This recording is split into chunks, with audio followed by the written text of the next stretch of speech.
नमस्कार मेरे प्यारे मित्रों। आज हम लोग वर्गमूल को आगे लेके पढ़ेंगे। वर्गमूल में हम लोग आज पढ़ेंगे दशमलव से संबंधित वर्गमूल। उससे पहले कुछ बातें आपके साथ।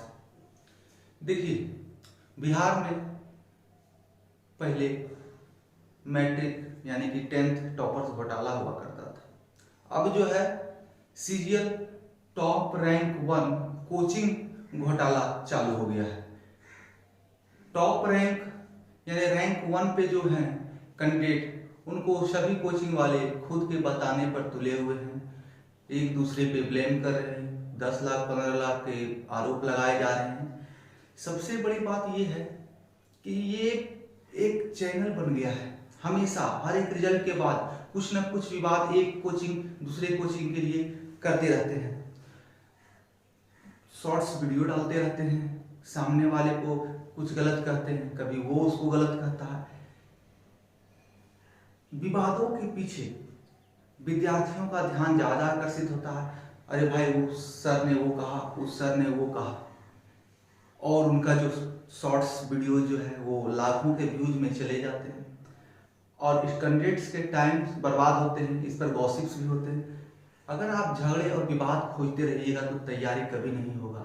आप उन्हीं वीडियोज को देखें जिससे कि आपको कुछ ज्ञान प्राप्त हो सके।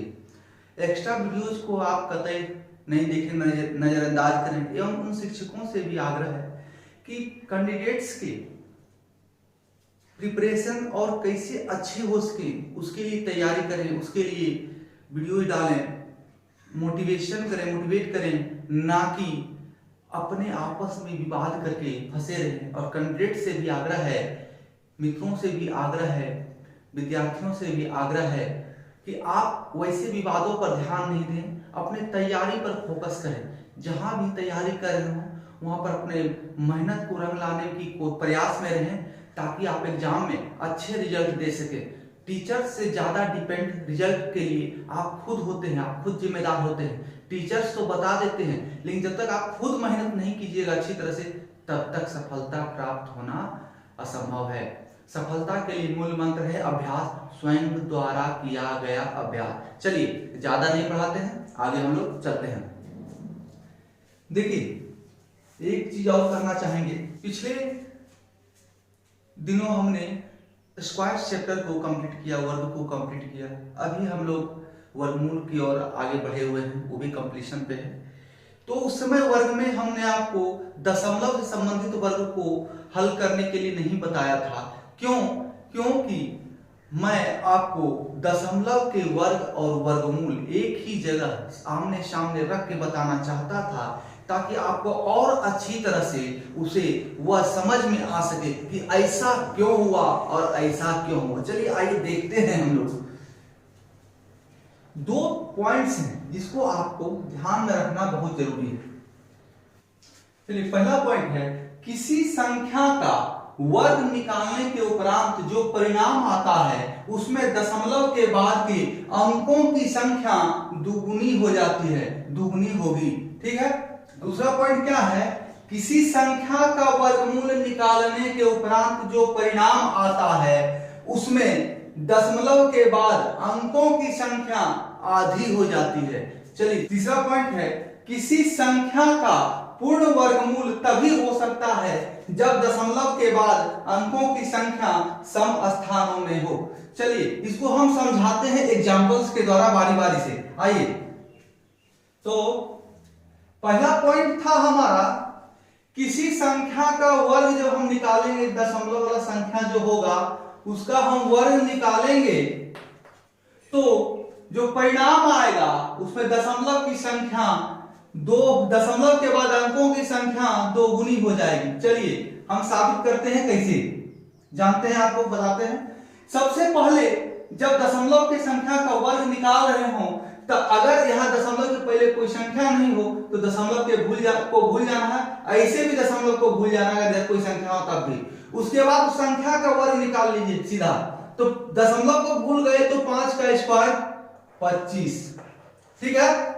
उसके बाद क्या कहता है, दशमलव जो परिणाम आएगा तो दशमलव के बाद अंकों की संख्या दुगनी हो जाएगी। तो यहाँ पर अंकों की संख्या 1 है दशमलव के बाद, तो यहाँ पर 2 हो जाएगा। तो 2 करने के लिए क्या होगा, हम यहाँ पर 25 से पहले लगा देंगे, 2 से पहले पॉइंट लगा देंगे दशमलव, यानी कि 0.25। उसी प्रकार सेम उसी प्रकार अगर रूट अंडर 0.25 है तो इसका वर्गमूल जब हम निकालेंगे तो जो परिणाम आएगा उसमें दशमलव की संख्या आधी हो जाएगी। कैसे, आइए जानते हैं। सबसे पहले दशमलव को छोड़ दिया जाए, दशमलव को भूल जाते हैं हम। 25 का वर्गमूल 5, ठीक है। अब क्या कह रहा है कि वर्गमूल के प्रश्नों में जितनी दशमलव के बाद अंक है उसका आधा अंक वर्गमूल निकलने के बाद जो परिणाम आएगा उसमें हो जाएगा। तो यहां पर 2 है, दशमलव के बाद 2 अंक है, तो यहां पर इसका वर्गमूल निकालने के बाद दशमलव के बाद मात्र 1 अंक होगा, मात्र 1 अंक होगा, क्योंकि आधा हो जाना है दशमलव के बाद के अंकों की संख्या। चलिए, नहीं समझ में आ रहा है, अगला लेते हैं, अगला लेते हैं, समझ में आएगा, एकदम समझ में आएगा।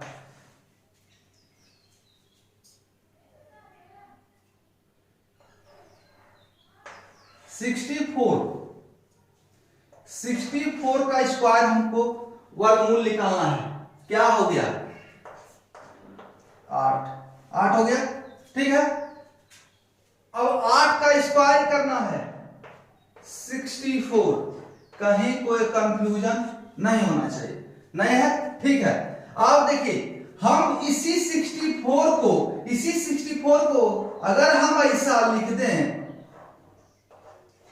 तो इसका क्या अर्थ हो गया, इसका क्या अर्थ हो गया, इसको हम ऐसे भी लिख सकते हैं 64 बाय दशमलव के बाद 2 अंक, इसलिए 1 के बाद 2 शून्य।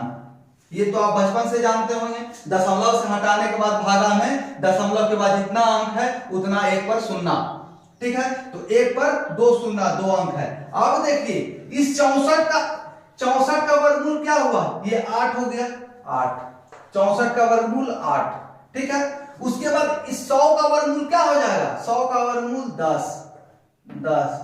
अब इसको निकालेंगे हम रूट, अब हम इसको भाग कर देंगे, क्या हो जाएगा, 10 से अगर किस संख्या को भाग देते हैं तो दशमलव के बाद एक स्थान, दशमलव के बाद एक स्थान, 0.8, 0.8 हमारा आंसर हो जाएगा। कहीं कोई कंफ्यूजन समझ में आ गया, क्यों ऐसा हुआ, क्यों ऐसा होता है कि दशमलव के बाद एक अंक क्यों हुआ, क्योंकि जो भागा में है उसका हम पहले ऊपर अंश और हर में इसको बदल दिए, अंश और हर में बदल दिए p बाय q में। अब पहले p का वर्गमूल निकाले, फिर q का वर्गमूल निकाले, दोनों को आपस में भाग दे दिया और हमारा आंसर निकल गया। कहीं कोई कंफ्यूजन नहीं होना चाहिए, हो तो हमें जरूर बताइए। चलिए देखिए, नोट करना चाहते हैं तो नोट कर सकते हैं। आइए इस बॉक्स में कुछ हल कर लेते हैं। अब क्या है,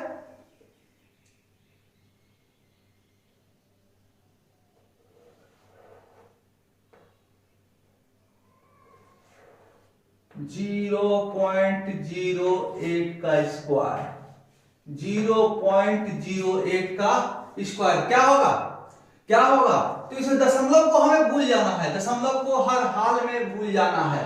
तो दशमलव को जब हम भूल जाएंगे तो 64 हो जाएगा, 64। चलिए इसको तोड़ते हैं, पहले इसको कैसे हम लिख सकते हैं, 8 भागा 100, क्योंकि ये जानना भी जरूरी है ऐसा क्यों हो रहा है, ये घटनाएं क्यों घटित हो रही है, ये भी जानना जरूरी है। उसके बाद आप शॉर्टकट तो खुद ब खुद कर लीजिएगा। जब आप जान जाइएगा कि ये चीजें हो क्यों रही है, घटनाएं क्यों घट रही है, तो आपको हल करने में ट्रिक्स तो आप तुरंत निकाल लीजिएगा, शॉर्ट तो आप तुरंत कर लीजिएगा। 8 और 2 शून्य है दशमलव के बाद, तो 1 पर 2 शून्य भागा में उसका स्क्वायर।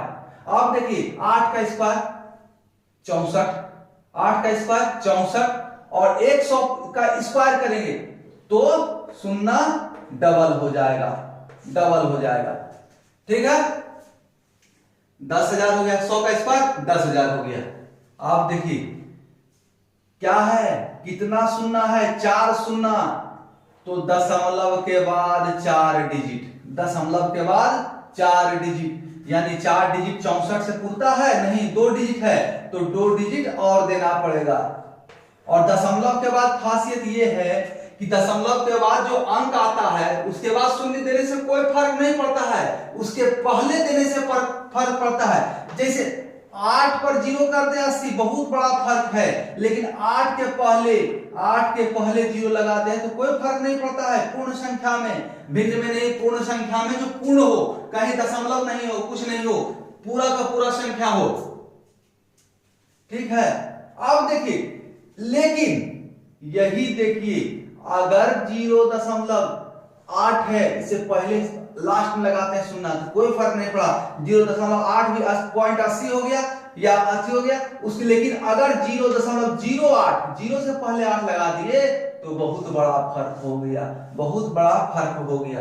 इसीलिए देखिए, 4 शून्य था तो 64 है, 64 से 2 शून्य पहले, क्योंकि हमको 4 डिजिट में बदलना है, 4 डिजिट में बदलना है, क्योंकि भागा में 1 पर 4 शून्य है। ठीक है, समझ में आ गया होगा, कहीं कोई कंफ्यूजन? देखिए, यहां पर दशमलव के बाद कितना अंक? 2 अंक, यहां दशमलव के बाद कितना? 4 अंक, यानी वर्ग निकालने के बाद दशमलव के बाद की संख्या, अंकों की संख्या दोगुनी हो जाती है। क्यों दोगुनी हो जाती है? क्योंकि भागा में 10 होता है, 10 का स्क्वायर 100, यानी एक शून्य को स्क्वायर करेंगे तो 2 शून्य बदल जाता है, 2 शून्य को स्क्वायर में करेंगे तो 4 शून्य बदल जाता है।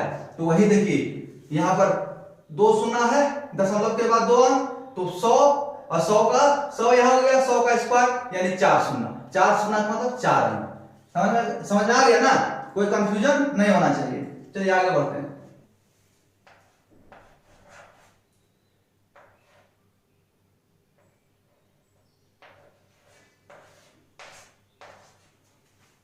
वन 1.5 का स्क्वायर, 1.5 का स्क्वायर। आपको लग रहा होगा कि सर तो बुरा फिरा के जिसका स्क्वायर निकाल रहे हैं उसी का स्क्वायर रूट निकाल रहे हैं। आपको समझाने के लिए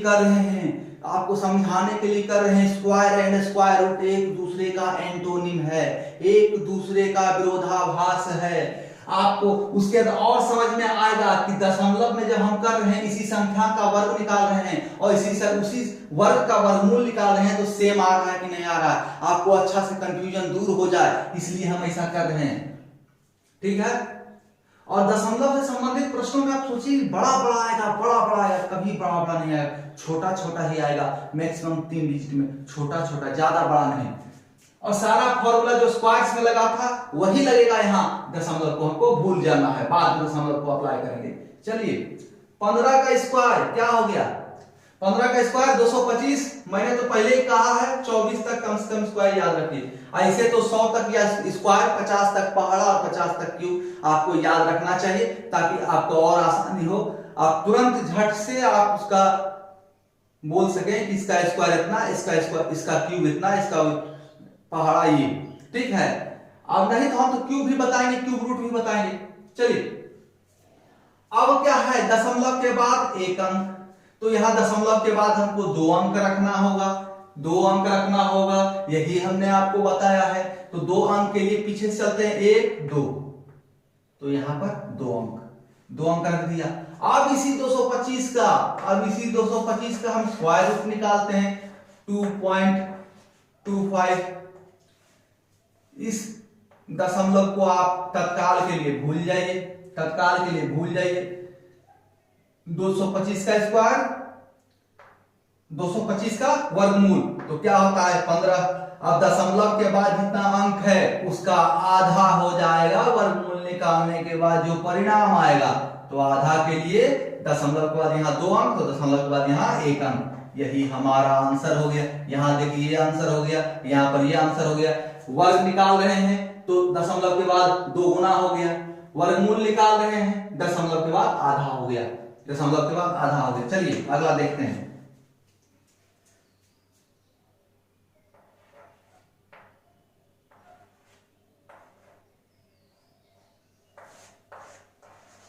नाइन 9.3 का स्क्वायर, मैंने कहा ना स्क्वायर्स में जो हमने फॉर्मूला पढ़ा है वही दशमलव के स्क्वायर्स को, जनरल स्क्वायर में जो आपको बेस वाला बताया था ना, बेस वही लगाना है इसमें भी। दशमलव को तत्काल में भूल जाना है सॉल्व करते समय, उसके बाद जब दशमलव बैठाना है तो उसमें देखना है, डबल कर देना है दशमलव के बाद अंकों की संख्या को।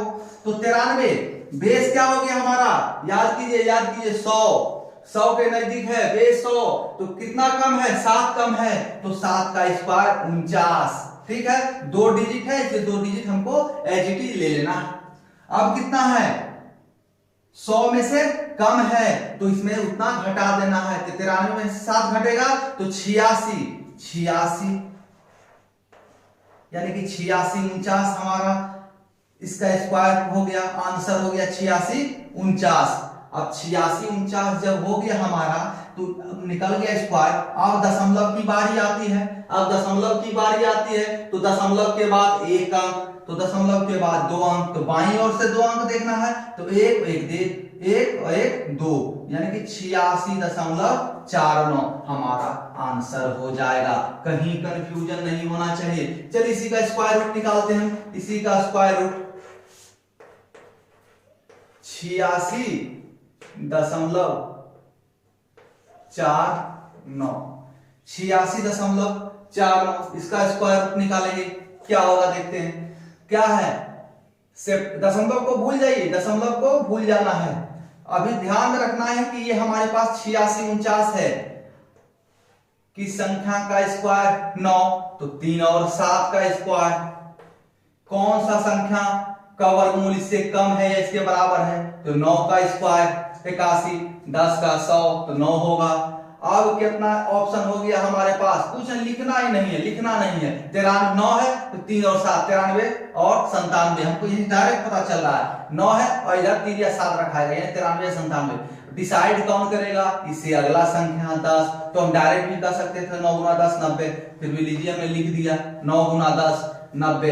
अब क्या है, 90 से क्या है, ये संख्या छोटा है। अगर ये संख्या इस 90 से बड़ा होता तो आंसर बड़ा वाला, क्योंकि यहाँ पर ये संख्या इस 90 से छोटा है, इस 90 से ये संख्या छोटा है, इसलिए छोटा वाला आंसर यानी कि 93। अब आई दशमलव की बारी, तो दशमलव कितना अंक है, दशमलव के बाद 2 अंक 86.49, इसी संख्या का निकाल रहे हैं ना, 86.49 2 अंक, तो दशमलव के बाद 1 अंक, तो बाईं ओर से 1 अंक हम ले लेते हैं, बाईं ओर से नहीं, सॉरी हर बार बाईं बोल रहा, दाईं ओर से 1 अंक। ठीक है, अंतिम से याद रखिए, बाएं दाएं छोड़ दीजिए, अंतिम से 1 अंक, या दशमलव के बाद 1 अंक होना चाहिए। ठीक है, हो गया हमारा आंसर। अब ऐसा ना कहिए 0 बैठा देते हैं सर 2 अंक हो गया, तो दशमलव के बाद के जो संख्या होते हैं उसके बाद 0 का कोई वैल्यू नहीं है, उसके पहले 0 हो तो वैल्यू है। चलिए यहाँ पर देख लिया आपने इसको। आइए अगला पॉइंट पर आते हैं, 3 नंबर जो पॉइंट हमने आपको लिखाया है। चलिए अगला पॉइंट,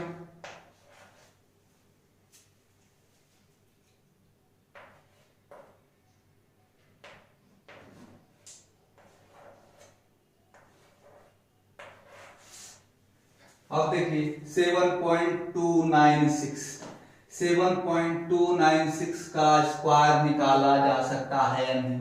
7.296 का वर्गमूल निकालने के लिए कहा जा रहा है पूर्ण वर्गमूल की चर्चा मैं अभी कर रहा हूं। अपूर्ण वर्गमूल जो है उसका भी चर्चा हम करेंगे अगली क्लासों में। पूर्ण वर्गमूल की चर्चा हो रही है अभी तक जितनी भी क्लास हमने लिया है आपका। तो क्या है तीसरा पॉइंट जो आज मैंने लिखाया है कि दशमलव के बाद हमेशा सम स्थानों में अंकों की संख्या होना चाहिए। अंकों की संख्या सम स्थानों में क्या यहाँ पर है, नहीं, 1 2 3, ये कभी नहीं हो सकता है, ये कभी भी नहीं हो सकता है। पूर्ण वर्गमूल कभी भी नहीं हो सकता है। चलिए आपको लग रहा हो कि नहीं है, तब बोल रहे हैं सर अगर कोई पूर्ण वर्गमूल हो तब। चलिए 0.729 ये तो है ना भैया, ये तो पूर्ण वर्गमूल है ना। चलिए और दिखाते हैं, 0.529 अगर दशमलव को हटा दें तो ये तो पूर्ण वर्गमूल है, ये भी पूर्ण वर्गमूल है कि नहीं है। 27 का है, 23 का है। चलिए, तो ये यहां पर लेकिन पूर्ण वर्गमूल क्यों नहीं हो रहा है? दशमलव के कारण ये पूर्ण वर्गमूल क्यों नहीं हो रहा है? क्योंकि दशमलव के बाद विषम स्थानों में है, 3 स्थान तक ही अंक है, 3 स्थानों तक ही अंक है, यहां भी 3 स्थान तक अंक है, इसीलिए ये पूर्ण वर्गमूल नहीं हो सकता है। चलिए, क्यों? कुछ विद्यार्थी सोचते होंगे सर हम यहां 0 लगा देते हैं, 0 लगा देते हैं तो इसका पूर्ण वर्गमूल निकाल लेते हैं। 0 निकाल लेते हैं तो यहाँ 4 अंक हो गया ना, यहाँ भी 4 अंक हो गया। हाँ, आप निकाल लेते हैं वर्गमूल। तो मेरे प्यारे मित्रों, वर्गमूल चैप्टर जब पढ़ा रहे थे या स्क्वायर, उसी में बताया किसी भी संख्या का स्क्वायर अगर हम निकालेंगे तो अंतिम में सिंगल 0 नहीं आ सकता है, हमेशा पेयर में होगा, या 2 होगा या 4 होगा, 1 कभी नहीं होगा, 3 नहीं होगा, 5 नहीं होगा, 7 नहीं होगा, हमेशा पेयर में 0 होगा। तो यहां पर तो सिंगल 0 हो गया। और पूर्ण वर्ग होगा तभी तो उसका पूर्ण वर्गमूल निकलेगा। जब ये पूर्ण वर्ग है ही नहीं तो इसका पूर्ण वर्गमूल कहां से निकलेगा? इसलिए इस फिलॉसफी को भूल जाए। ऐसे ही मैंने बताया है, दशमलव के बाद जो अंक है आते हैं संख्या, उसके अंत में 0 का कोई महत्व नहीं है, इसलिए इन 0 को भूल जाना है। अब आइए, आप सोच रहे हो सर क्यों नहीं आ रहा है? हम इसको तोड़ देते हैं। 729 भागा में 3 दशमलव है, दशमलव के बाद 3 अंक, तो भागा में 3 0, 1 पर 3 0। चलिए, अब क्या कहता है? 729 का 27 हो गया ना। हाँ, उसके बाद भागा में 10, क्योंकि ये 2 शून्य का निकल गया, 10 इंटू रूट अंडर 1/10। अब बताइए, यहां 3 शून्य है तो 2 शून्य का 1 शून्य निकल गया, वर्गमूल 10 का स्क्वायर 100, बच गया 10, है कि नहीं? समझ में आया? 4 शून्य होगा तभी तो 2 निकलेगा। 100, 1000, 10,000 का यही फॉर्मूला है, जितना हो शून्य उसका आधा निकाल देना है। तो 1.5 तो निकलेगा नहीं, 3 शून्य है तो 1 निकलेगा, तो 1 निकाल दिए, बच गया 1 अंदर, क्योंकि 1 का 2 हो गया और 1 अंदर, 3 हो गया शून्य, इसीलिए ये पूर्ण वर्गमूल नहीं हुआ। इसमें भी वही है, 529 भागा 1000 का वर्गमूल, तो क्या हो जाएगा? 23/10 गुना 1/√10 हो गया ना। क्योंकि यहाँ 1000 का मतलब 100 गुना 10, तो 100 का वर्गमूल 10 और बच गया 10, तो 1/10 और 529 का 23, इसीलिए पूर्ण वर्गमूल कभी भी नहीं हो सकता है। दशमलव के बाद अंकों की संख्या हमेशा 4 डिजिट में हो, 2 डिजिट में हो, 6 डिजिट में हो। चलिए, सभी मित्रों से आग्रह है कि हमारे साथ बने रहें, हड़बड़ाएं नहीं। नए विद्यार्थियों को लग रहा होगा कितना स्लो चल रहा है, स्क्वायर छोटा सा चैप्टर है, नहीं बहुत बड़ा चैप्टर है।